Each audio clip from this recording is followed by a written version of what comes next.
अब देखो, तो इस चैप्टर के अंदर अपन करने क्या वाले, पहले तो इस चीज को देखते हैं। अगर कोई ऐसा बिजनेस है जिसके पास में एक से ज्यादा कॉन्ट्रैक्ट मिलते रहते हैं उसको, ठीक है, तो वो ये जानना चाहता है कि हर एक कॉन्ट्रैक्ट के ऊपर, हर एक ठेके के ऊपर उसको कितना लाभ या हानि हुई, ठीक है। एक तो देखो, जैसे सपोज कीजिए मैं अगर टेंट वाले का एग्जांपल लूं, एक टेंट की शॉप होती है, इस टेंट की शॉप को 10 शादियों के ऑर्डर मिलते हैं। कितने शादी के? 10। तो ये 10 मैरिज के ऑर्डर को क्या करता है, एग्जीक्यूट करता है और वहां पर ये सामान बेचता है।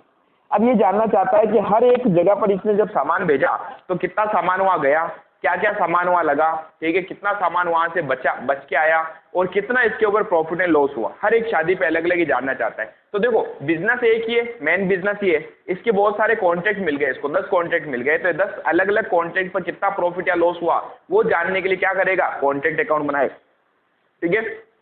और अच्छा एग्जाम्पल है, तो एक बिल्डर है, क्या है, बिल्डर। ये जो बिल्डर है इसके पास में अभी सपोज कीजिए कोई 5 साइट चल रही है, साइट समझते हो, जहां पर ये काम करवाते हैं, तो ये 5 बंगले बनवा रहा है सपोज कीजिए। अब ये जानना चाहता है कि हर एक बंगले के ऊपर कितना मटेरियल लगा, कितनी वेजेस लगी, कितने खर्चे लगे, है ना। ये जब काम कंप्लीट हो जाएगा तो साल के एंड में हमारे पास क्या क्या माल बचा, इन सबकी अलग अलग जानकारी चाहता है। तो ये सबको मिक्स में खिचड़ी बना के नहीं करेगा, ये सबके अलग अलग करेगा। ये 5 तरीके के अकाउंट बनाएगा जिसको हम बोलते हैं कॉन्ट्रैक्ट अकाउंट। तो 5 कॉन्ट्रैक्ट के सेपरेटली अकाउंट्स बना देगा जिसका नाम रख देगा कॉन्ट्रैक्ट ए, कॉन्ट्रैक्ट बी, कॉन्ट्रैक्ट सी, कॉन्ट्रैक्ट डी, इस तरीके से, समझ गए। तो इस चैप्टर में अपन यही पढ़ने वाले हैं कि अगर एक बिजनेस के पास में एक से ज्यादा कॉन्ट्रैक्ट आते हैं, ठीक है, तो किस तरीके से कॉन्ट्रैक्ट अकाउंट के अंदर अकाउंटिंग करेगा। क्लियर है पॉइंट। कई बार देखो क्या होता है, ये जो कॉन्ट्रैक्ट है ना, एक एक साल में कंप्लीट नहीं होता, जबकि हम तो प्रॉफिट एंड लॉस हर एक साल में कैलकुलेट करते हैं, ठीक है। अगर 2 या 3 साल से ज्यादा चल गया तो यहाँ पर दिक्कत हो जाती है। सबको मिक्स में अगर अपन बना ले अकाउंटेंसी, तो सबकी मिक्स में बनाने पर बहुत ज्यादा दिक्कत आएगी अगर 1 साल से ज्यादा हमारा अकाउंट चल जाता है। इसलिए हम क्या करते हैं, सबको ज्यादातर पहले से सेपरेट करके रखते हैं, जितने कॉन्ट्रैक्ट उतने कॉन्ट्रैक्ट के अकाउंट बना दो, ठीक है। अब कॉन्ट्रैक्ट अकाउंट का अगर फॉर्मेट देखें अपन, इस पूरे चैप्टर में आप ये पढ़ने वाले कॉन्ट्रैक्ट अकाउंट किस तरीके से बनेगा। कॉन्ट्रैक्ट अकाउंट का फॉर्मेट समझना, कॉन्ट्रैक्ट अकाउंट क्या हो गया। तो देखो, जितनी भी चीज हम किसी भी कॉन्ट्रैक्ट पर लगाते हैं, सपोज कीजिए आप एक बिल्डर हो, आपको एक घर बनाना है, घर का नाम रख दिया हमने ए, तो आपने इसका एक रिलेटेड अकाउंट खोल दिया जिसका हमने क्या नाम रख दिया, कॉन्ट्रैक्ट अकाउंट ए, ठीक है। अब इस घर के ऊपर जितना भी आप वर्ष के स्टार्टिंग में क्या करोगे, माल लगाओगे, तो आप कहां लिखते जाओ, डेबिट में लिखते जाओ। जो भी चीज लगेगी सब डेबिट साइड में। जैसे मैंने कहा, मैंने यहाँ पर कच्चा माल भेजा, मटेरियल भेजा, तो मैं बता क्या लिखूंगा, टू मटेरियल, ठीक है। मैंने वेजेज लगाई, यहाँ पर खर्चा हो गया मजदूरी वगैरह, क्या लिखेंगे, टू वेजेज। और इसके अलावा कोई इनडायरेक्ट खर्चे हो गए तो क्या लिखेंगे, अगर डायरेक्ट एक्सपेंस है तो डायरेक्ट एक्सपेंस का नाम आ जाएगा, इनडायरेक्ट है तो टू इनडायरेक्ट एक्सपेंस आ जाएगा। यस, यानी कि जो भी आप इस कॉन्ट्रैक्ट के ऊपर लगा रहे हो वो सारी चीजें डेबिट में लिखते जाओ। फिर जब साल खत्म होगा तो हम देखेंगे हमारे पास में क्या क्या माल बचा, मटेरियल बच सकता है हमारे पास में, तो हम यहाँ पर लिखेंगे, अच्छा मैंने कोई एसेट्स लगाई यहाँ पर, ये भी तो हो सकता है, कंक्रीट मिक्सर मशीन लगाई मैंने, तो जो भी आप एसेट्स लगाओगे वो भी डेबिट में लिखते जाओ। यानी नहीं, जनरल एंट्री अपने को नहीं करनी, अपन अकाउंट्स नहीं पढ़ रहे, अपन कोस्ट पढ़ रहे हैं, कोस्टिंग में हमें जनरल एंट्रीज नहीं करनी है, हमें सिर्फ कॉस्ट के अंदर कॉस्ट कैलकुलेट करनी है, प्रॉफिट एंड लॉस निकालना है बस। तो जो भी कॉन्ट्रैक्ट पे लगाओगे, क्या क्या लग सकता है कॉन्ट्रैक्ट पे, material, wages, direct expense, indirect expense, assets लगा दिए अगर मैंने वहां पर, तो क्या लिख देंगे, टू फिक्स्ड एसेट्स नाम आ जाएगा उसका। जैसे मैंने प्लांट दे दिया या कोई छोटी मोटी मशीन दे दी ताकि वहां पर साइड पे काम होता रहे, समझ पा रहे हो। जो भी चीज लगाओगे सब डेबिट में। और फिर हम साल के एंड में आएंगे 31 मार्च को या 31 दिसंबर, जैसा भी हमारा साल खत्म होता है, उस दिन हम देखेंगे इनमें से क्या बचा हमारे पास। जो चीज बचेगी उसको बाई साइड में लिख दो, ठीक है। मटेरियल बचा, बाय मटेरियल इन हैंड, ठीक है, बचा हुआ। एसेट्स बची हमारे पास में। अब बचने का मतलब समझना, मैंने 1 लाख की एसेट्स लगाई, उस पे पूरे 1 साल का डेप्शन, मैंने कहा 10% डेप्शन लग जाना चाहिए, तो बताओ 1 साल के बाद में एसेट्स कितनी की बची, 90,000 की। तो जो बची वो यहां लिखना है बाई साइड में, by fixed assets at side, ठीक है। अब वेजेस तो ऐसा नहीं बच सकती है, कभी बचेगी नहीं, एक्सपेंस कभी बचेंगे नहीं, मेटेरियल बच सकता है, फिक्स एसेट बच सकती है। इसके बाद हम यहाँ पर लिखते हैं बाय WIP। क्या होता है WIP? Work in progress. अब ये क्या है?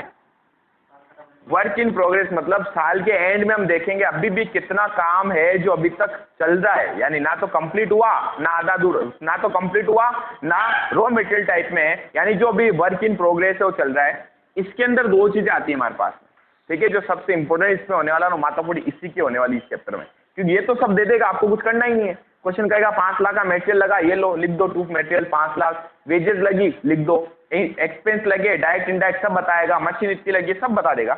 मातापुरी जो होने वाला है उसमें होने वाली है। यहाँ पर दो तरीके के आएंगे, एक तो आएगा सर्टिफाइड वर्क, एक आएगा वर्क अनसर्टिफाइड।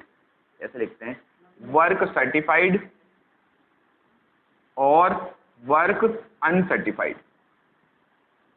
अनसर्टिफाइड हमारे हिसाब से तो लगभग जो काम है जो अभी तक पेंडिंग पड़ा है उसमें से भी मेरे हिसाब से मुझे लगता है कि इसमें से इतना % काम तो सर्टिफाई हो चुका है, कंप्लीट हो चुका है, ठीक है। जैसे देखो मैंने कोई कॉन्ट्रैक्ट लिया बिल्डिंग बनाने का, मैं जब भी कॉन्ट्रैक्ट लेता हूं तो जब मेरा साल खत्म होता है, सपोज कीजिए 31 मार्च को, तो 31 मार्च को जिस आदमी से मैंने कॉन्ट्रैक्ट लिया था उसका एक आदमी आता है हमारे इस बिल्डिंग उस साइट के ऊपर, और वहां के वो चेक करता है। क्या चेक करता है? कि क्या आपने लगभग काम कंप्लीट कर दिया या नहीं किया, ठीक है। तो इस केस में क्या होगा, जितना काम हमारा कंप्लीट हो चुका होगा और वो भी बोलेगा कि यस आपका इतना काम कंप्लीट हो गया है। जैसे मैंने कहा मैंने आपके लिए 5 लाख रुपए का काम कर दिया, अब वो आदमी आएगा चेक करेगा और वो ये कहेगा मुझे नहीं लगता 5 लाख का हुआ, मेरे हिसाब से आपने 4.5 लाख का ही काम कंप्लीट किया। आ रहा समझ में? तो 4.5 लाख उन्होंने क्या कर दिया? सर्टिफाई कर दिया। क्या कर दिया? सर्टिफाइड। उन्होंने सर्टिफिकेट दे दिया कि 4.5 लाख का काम हुआ और मेरे हिसाब से कितना हुआ था? 5 लाख। तो बाकी का 50,000 क्या है? जो अभी तक अनसर्टिफाइड है। समझ गए? यस। तो इसकी कैलकुलेशन करेंगे तो मैंने आपको बेसिकली समझा इसकी कैलकुलेशन किस तरीके से होगी वो भी आने वाली है। इन दोनों की टोटल उठा के अपन बाहर चिपका देंगे। हैं? नहीं, मन से कैसे करेगा? वहां की कैलकुलेशन करेगा अपने हिसाब से, ठीक है। अब हमें ये नहीं देखना उसने कैसे कैलकुलेशन करी, क्वेश्चन खुद बताएगा इतना सर्टिफाई हुआ है। मेरी बात सुनो, मैंने किसी के लिए काम किया, उसका आदमी आके जरूरी है क्या कि मैंने बोला 5 लाख का काम हो गया, उसने बोला नहीं मेरे हिसाब से भी 5 लाख का काम नहीं हुआ, तो अब मैं अपने हिसाब से कैलकुलेशन करता हूं, वो अपने हिसाब से कैलकुलेशन करता है। आ रहा समझ में? उसके हिसाब से जो चीज सही लग रही है उसने ये बताया, मेरे हिसाब से जो चीज सही लग रही थी वो मैंने ये बताया। आपको इसकी कैलकुलेशन आपको कुछ नहीं करनी कि सर इसने सर्टिफाई ऐसा क्यों निकाला। आप मुझसे जो पूछे हो ये पूछे सर 4.5 क्यों आया, 4.5 क्वेश्चन बताएगा और वो अपनी उनकी अलग से टेक्निक होती है, उसमें अपने को नहीं पढ़ना। अपने को पढ़ना ये है ये निकालेंगे कैसे अपन अपने लेवल पे, वो कैसे ही निकाले उससे अपने को मतलब नहीं। समझ गए? सब देगा क्वेश्चन में। इसकी क्या 2 की पॉइंट की कैलकुलेशन करनी पड़ेगी, वो कैसे होगी वो मैं भी समझाऊंगा। जब प्रैक्टिकली क्वेश्चन आएंगे तो ज्यादा इजीली आप समझ पाओगे। बाकी यहाँ से कितने एग्जाम्पल ले लो आप कंफ्यूज होने वाले हो, ठीक है। अब देखो ये सब होने के बाद में हम देखते हैं कि हमारे इस कॉन्ट्रैक्ट पर साल के एंड में कितना प्रॉफिट एंड लॉस आया, ठीक है। तो जो भी हमारा प्रॉफिट आता है उस प्रॉफिट को हम यहाँ लिखते हैं टू P&L अकाउंट में। क्या डाल देते हैं? या इसको P&L में मत लिखो, यहाँ लिखो टू नोशनल प्रॉफिट। क्या लिखना है? Notional profit. नोशनल का मतलब होता है काल्पनिक, वास्तव में लाभ हुआ नहीं है। लाभ तो तब होगा ना जब मेरा पूरा कॉन्ट्रैक्ट कंप्लीट होगा, ठीक है। अब साल के बीच में मेरा साल खत्म हो गया, साल खत्म होते मैं तो इस जानने के लिए चेक कर रहा हूं कि मेरा कितना प्रॉफिट हो सकता है जो मैंने कमाया होगा इस बार, तो ये मेरा काल्पनिक लाभ होता है, ठीक है। इस नोशनल प्रॉफिट को अगले अकाउंट में आगे भेजा जाता है। टू से सीधा बाई में आएगा, बाई साइड में लिखूंगा मैं क्या? By notional profit. और इस नोशनल प्रॉफिट का कुछ हिस्सा मुझे क्या करना है? मुझे डाल देना है to profit and loss account में, और कुछ हिस्सा मुझे रख देना है टू वर्क इन प्रोग्रेस में। काल्पनिक लाभ, जो हमारा एक्चुअल लाभ नहीं, काल्पनिक लाभ है। हमने कल्पना करी कि मैंने लगभग इतना प्रॉफिट कमा लिया। एक्चुअल लाभ का पता चलेगा सबसे लास्ट में जब आपका पूरा कॉन्ट्रैक्ट अकाउंट खत्म होगा, ठीक है। अब यहां पर या प्रॉफिट एंड लॉस में कितना प्रॉफिट डालोगे इसकी भी अपने को कैलकुलेशन करनी है, ठीक है। तो इस पूरे चैप्टर में सबसे इंपॉर्टेंट पार्ट जो होने वाला है, एक तो ये सर्टिफाइड अनसर्टिफाइड वाला, और दूसरा प्रॉफिट एंड लॉस में कितना अमाउंट ट्रांसफर करते हो। ठीक है, एक बार यहां तक उतार लो, फिर आगे चलते हैं।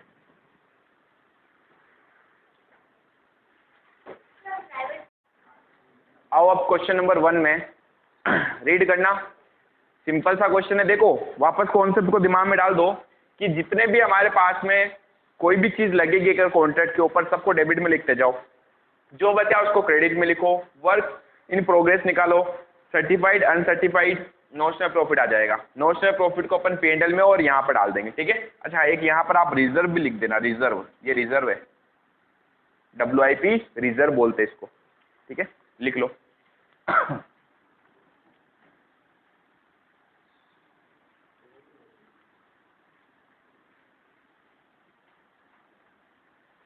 क्वेश्चन नंबर 1 रीड करना, क्या लिखा हुआ है।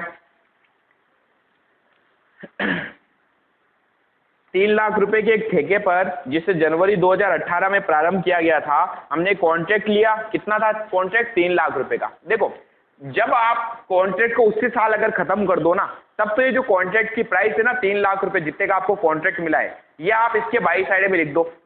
ठीक है, अगर कॉन्ट्रैक्ट खत्म हो गया तो। लेकिन अगर कॉन्ट्रैक्ट चलता जा रहा है तो वर्क इन प्रोग्रेस निकलता है, अगर कॉन्ट्रैक्ट खत्म हो गया तो बाई कॉन्ट्रैक्ट अकाउंट लिखते हैं अपन। ठीक है, कॉन्ट्रैक्ट अकाउंट, और सीधा अमाउंट लिख देते 3 लाख। तो देखना पड़ेगा कि कॉन्ट्रैक्ट लंबा चल रहा है कि उसी साल खत्म हुआ है। 3 लाख रुपए के ठेके पर जिसे जनवरी 2018 में प्रारंभ किया गया था, निम्नलिखित व्यय हुए। अब देखो खर्चा दे रखा है, क्या क्या खर्चा हुआ, तो आपको लगभग ये सारी चीजें बता देगा। चैप्टर इजी है, स्टार्टिंग के क्वेश्चंस तो। कॉन्ट्रैक्ट अकाउंट अपने को बनाना क्या है, कॉन्ट्रैक्ट का खाता बनाना है। जो भी चीज इस कॉन्ट्रैक्ट पे लगेगी डेबिट में लिखते जाओ। सबसे फर्स्ट 2 में क्या लगा, मटेरियल, कितने का, 2 मटेरियल 60,000। फिर वेजेस लगी, 2 वेजेस 82,000। फिर प्लांट यानी एसेट्स लगाई हमने, जो भी चीज लगाओ डेबिट में लिखते जाओ। 2 प्लांट कितने का, 10,000।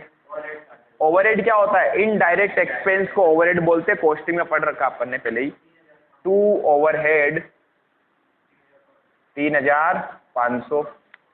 नेक्स्ट 30 जून 2018 तक ठेकेदाता से 1,20,000 रुपये नगद मिल चुका था। अब देखो हमने काम कर लिया, कैश अपने को प्राप्त हुई है। कैश रिसीव कभी भी कॉन्ट्रैक्ट अकाउंट में नहीं आएगा। ठीक है, कॉन्ट्रैक्ट अकाउंट अगर जिस साल खत्म होता है उस साल वर्क इन प्रोग्रेस की जगह आएगा बाय कॉन्ट्रैक्ट अकाउंट, और उसमें पूरे कॉन्ट्रैक्ट की प्राइस आ जाएगी। जब भी हमें कैश मिलती है वो कभी भी यहाँ पर शो नहीं किया जाएगा, ये याद रखना। फिर आगे अभी बताऊंगा। 30 जून 1,20,000 रुपये मिल चुका था, जो कि अब समझना इसको क्या कहना चाह रहा है, जो कि प्रमाणित कार्य का, सर्टिफाइड का 80% है। ठीक है, यानी इसने आपको एक हिंट दे दिया, बाय वर्क इन प्रोग्रेस में हमें सर्टिफाइड निकालना है, इसके लिए इसने हिंट दिया। कह रहा 1,20,000 रुपये जो प्राप्त हुए ना अपने को, ये 80% है किसका, वर्क सर्टिफाइड का। यानी क्या कह सकता हूं, वर्क सर्टिफाइड जो भी होगा उसका 80% क्या होगा, 1,20,000 रुपये। ठीक है, समझना। मैंने कहा कि आपके पास जो वर्क सर्टिफाइड है, वर्क सर्टिफाइड बराबर वो कितना है, जो हमारे पास काम कंप्लीट हुआ, सॉरी मैंने उल्टा लिख दिया। कैश रिसीव जो है, कैश जो हमें रिसीव हुई है वो वर्क सर्टिफाइड का 80% है। समझ लो, कैश रिसीव जो है वो यही तो कहना चाह रहा। वापस लाइन पढ़ो, कह रहा इस साल कार्य प्रमाणित, सॉरी ठेकेदाता से 1,20,000 रुपये मिल चुके हैं, जो प्रमाणित कार्य का 80% है। प्रमाणित कार्य का 80% क्या है, कैश रिसीव। ठीक है, तो इसने अपने को ये दे दिया 1,20,000 रुपये बराबर है वर्क सर्टिफाइड इंटू 80% या 80/100। इसको उधर ले जाऊं, उल्टा कर दूं, यानी कि क्या मैं कह सकता हूं 1,20,000 जो है वो 80 है, हम यही तो निकालते हैं। तो बताओ 100 क्या होगा, वर्क सर्टिफाइड आ जाएगा। तो ये चीज मैंने अभी बताई है, आगे से मैं यहाँ डायरेक्टली करूंगा। ठीक है, तो 1,20,000 रुपये जो है डिवाइड में वो क्या है, वो 80% है। तो बताओ 100% कितना आएगा, 1,50,000। ये आ गया सर्टिफाइड। आगे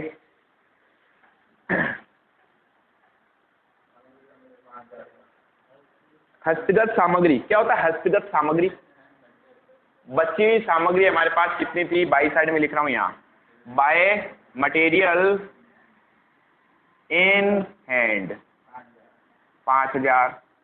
फिर 30 जून 2018 की स्थिति दर्शाते हुए एक लेखा बनाइए। बना लिया लेखा।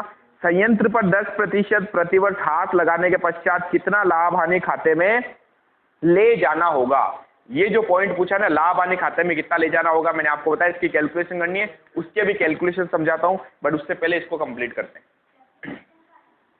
डेप्रिसिएशन का इसने इसलिए दिया, हमने कितने की एसेट्स लगाई थी? 10,000 की। इस पे डेप्रिसिएशन लेस करके बाद में कितनी बची वो लिख दो। तो यहाँ पर आ जाएगा बाय प्लांट एट साइट, बस ये बचा था लास्ट में 10 का 10 बचेगा क्या? इस 10,000 पे लगेगा डेप्रिसिएशन। अब देखो 10% तो पूरे एक साल का दिया इसने। जनवरी 2018 में काम स्टार्ट हुआ और 30 जून 2018 को अपने को स्थिति दर्शानी है 6 महीने का, तो डेप्रिसिएशन भी तो कितना लगेगा? 6 महीने का लगेगा।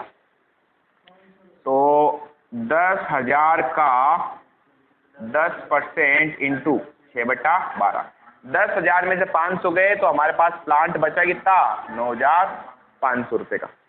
समझ गए? अब यहां पर देखो निकालना अपने को नोशनल प्रॉफिट। हाँ, कितने आई टोटल?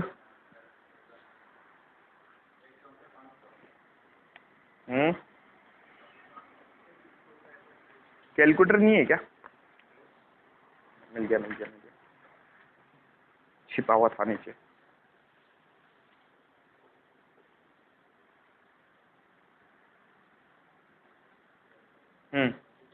इसकी कैलकुलेशन आई है 150 प्लस 5,000 प्लस 9,500, 1,64,500।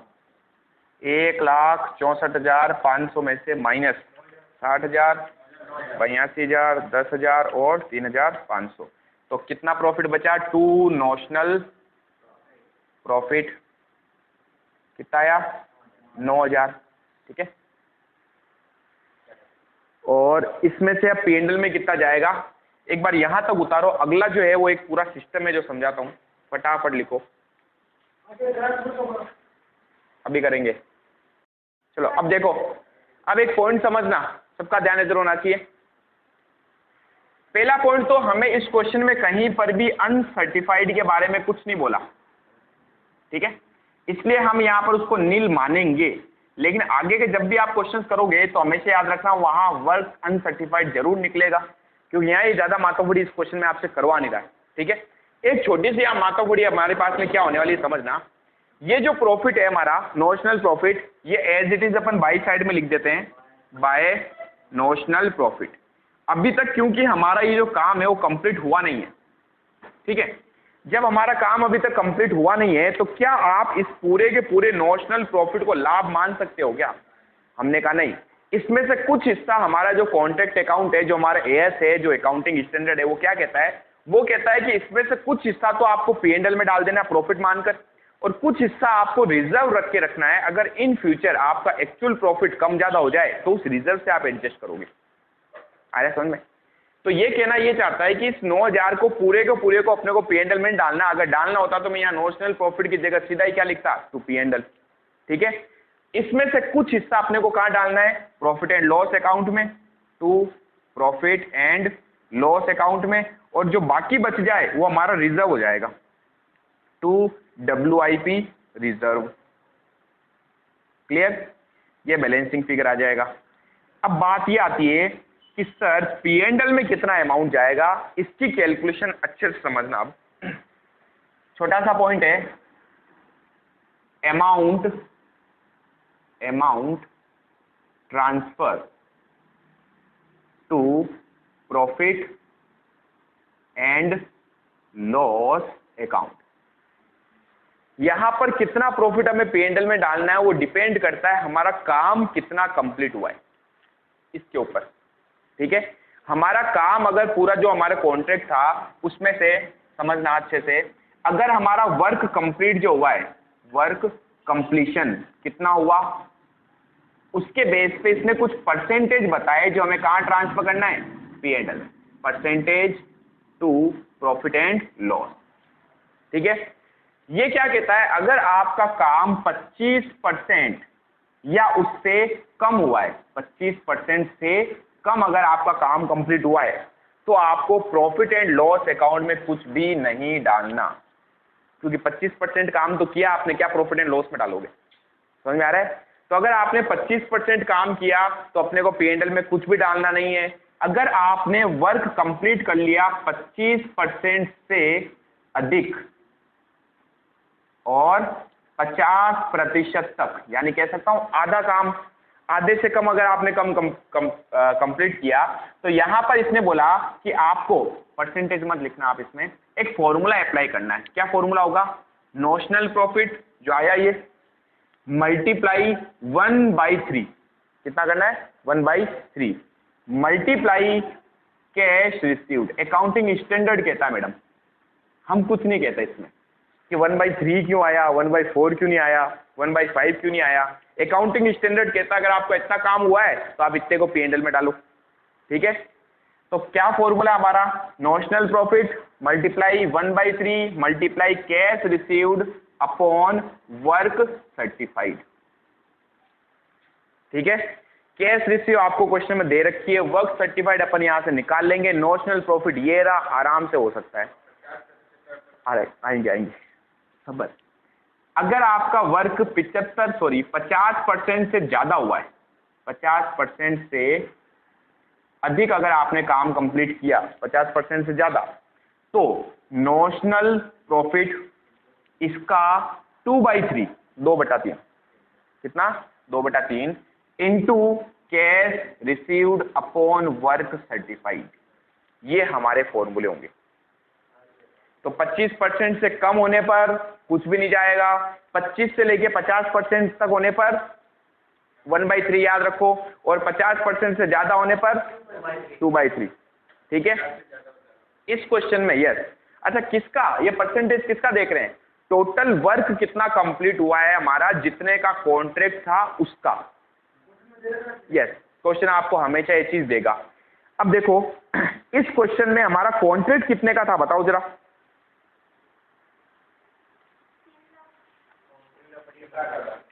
3 लाख का कॉन्ट्रैक्ट था, हमने काम कितना कंप्लीट कर लिया?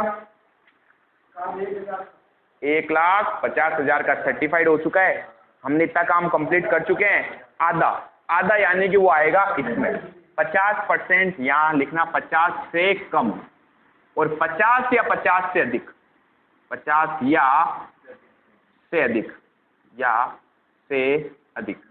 समझ गए? तो 50% काम भी अगर आपका हो जाता है तो 2/3 जाएगा। 50% से कम होता है तो 1/3, 25 से कम होता है तो 0। ठीक है, तो बताओ प्रॉफिट एंड लॉस अकाउंट में कितना अमाउंट ट्रांसफर होने वाला है? फॉर्मूला लगाओ। क्या फॉर्मूला था? नोशनल प्रॉफिट कितना है? 9,000 मल्टीप्लाई 1/3 की 2/3, 2/3 मल्टीप्लाई कैश रिसीव हुई अपने को 1,20,000 डिवाइड बाई वर्क सर्टिफाइड हुआ 1,50,000, 4,800 चला जाएगा प्रॉफिट एंड लॉस में, और बाकी अब जो बच गया वो 2WIP रिजर्व में जाएगा, बैलेंसिंग फिगर। आया समझ में? तो एक तो बहुत अच्छी कैलकुलेशन ये है, इसको कभी मत भूलना, पूरे चैप्टर में ये पॉइंट आने वाला आपके पास। कौन सा? अभी समझाता हूं एक बार वापस। 9,000 में 4,000 गए, 4,800, 4,200। मोहित इधर देखो, आपको कोई कॉन्ट्रैक्ट मिला 10 लाख का, कितने का कॉन्ट्रैक्ट मिला? तो कॉन्ट्रैक्ट की प्राइस कितनी हो गई बताओ? 10 लाख। अब मैंने इस साल के एंड में 3 लाख का काम कर दिया, वर्क सर्टिफाइड कितना हो गया? 3 लाख रुपए। तो बताओ मैंने कितना परसेंट काम किया? 30%। ये परसेंटेज उसमें देखना। ठीक है, कितना काम कंप्लीट हो चुका है? 30%। तो बताओ 30% किस में आ रहा है? इसमें आ रहा है, 25 से 50% के बीच में आ रहा है, तो ये वाला अमाउंट हमारे P&L में जाएगा। अगर मैं आपको ये कहूं मैंने वर्क कंप्लीट किया, बताओ वर्क कंप्लीट कितना कर दिया मैंने बोला हमने 2 लाख का काम किया, तो बताओ कितना परसेंट काम कर चुके हो? 20%। 20% कहां आ रहा है? फर्स्ट वाली कैटेगरी में। 25% से कम काम करोगे तो P&L में क्या आ जाएगा, 0। यानी उस टाइम P&L में 0 आएगा तो पूरा का पूरा ही रिजर्व रखना पड़ेगा। समझ पा रहे हो? मैंने 7 लाख का काम कर दिया, 70% काम कर दिया, इस वाली में आ रहा है, तो कितना अमाउंट P&L में जाएगा, लगाओ formula, notional profit multiply 2/3 multiply cash received upon work certified. अब आया, छापो फटाफट अब।